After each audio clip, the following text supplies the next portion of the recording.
Hey everyone, welcome back to the channel. Today's video dives into one of the most emotional, raw, and eye-opening stories in the world of tennis, Boris Becker, the former Wimbledon champion, opening up about his life in prison, what he learned, the darkest moments, the unexpected moments of beauty, and how the sport he loves helped guide him through it all. This one feels like a movie, but every bit of it is true. Grab a drink, sit back, and let's get into it. Becker starts by describing his first night inside Wandsworth prison, and honestly, it's chilling. He talks about lying in the dark, hearing screaming and banging from all directions. He didn't know if the sounds were people hurting themselves, fighting, or simply losing their grip on reality.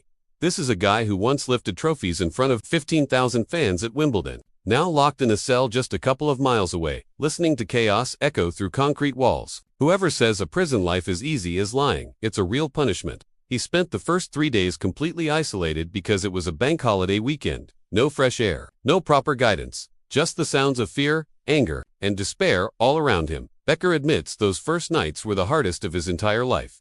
When he arrived, he thought, this is torture. Surviving it is impossible. 22 hours a day, locked in a tiny cell. Time moving painfully, slowly, and reality hitting harder than any opponent across a tennis net ever could. But somewhere in that darkness, he began reflecting. And for the first time in years, he had nowhere to run from himself. Becker says prison forced him to stop, breathe, and confront every mistake he had made. All the noise, fame, ego, bad decisions, the money issues, everything. And he makes something very clear. Rehabilitation doesn't start with the prison system. It starts with you. One of the biggest turning points for Becker came from a prison officer named Andy Sma, a tough guy who ran the gym but saw something in Becker. Andy pushed him to take a course in Stoicism. That ancient philosophy helped him make sense of chaos, and he eventually started teaching Stoicism to other inmates. Imagine that. Boris Becker, former Grand Slam superstar, standing in a prison cell, teaching young offenders how to rebuild their minds and choices. He says philosophy became a lifeline, and even now he recommends Stoicism to people dealing with stress, pressure, or feeling overwhelmed. Here's where things get emotional. Becker's connection to Novak Djokovic is deep. He coached him to 6 Grand Slam titles, and during Wimbledon 2022, Becker watched every match from his tiny TV.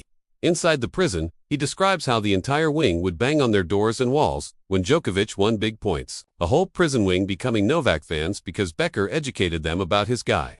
When Djokovic won the final, Becker stood in his cell and raised his arms, and the prisoners erupted in celebration with him. He cried. He also found out that Djokovic arranged box seats for Becker's partner, Lilian, and his son, Noah, for every match. He said, "That's what I call true friendship." Becker had a great line when asked about Djokovic going for his 25th Grand Slam. Whoever was playing against Novak lost a lot of money for the last 20 years. I'd never bet against him, even from prison. He kept analyzing matches, thinking like a coach, feeling the emotion of the big moments, and hearing Becker say Djokovic might even push toward LA 2028 Olympics. Wild, but if anyone can do it, it's Novak. Becker also reflects on the new generation, especially Jannik Sinner and Carlos Alcaraz, two fierce rivals who still share genuine respect and friendship. He says it's a bit bizarre, because his generation was all war, Agassi, cash, stick. Nobody was friends, but he loves seeing these young guys treat each other like brothers.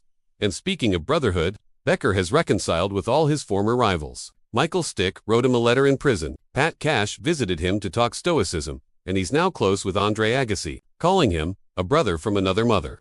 On his 55th birthday, Becker was locked in Huntercombe prison. No fancy celebrations. Each cell had nothing but a kettle. And yet, 3 inmates managed to cook him 3 birthday cakes, lemon, chocolate, and carrot, using their kettles. He says it was one of the most emotional birthdays of his life. Becker now lives in Milan with Lilian, working in sports media, rebuilding his life from scratch, debt-free, grounded, and grateful. And the best part, they're expecting a baby. He says falling in love with Lilian during the darkest time of his life still feels like a Hollywood movie. I really understand this is a proper second chance. I'm trying to make the most of it.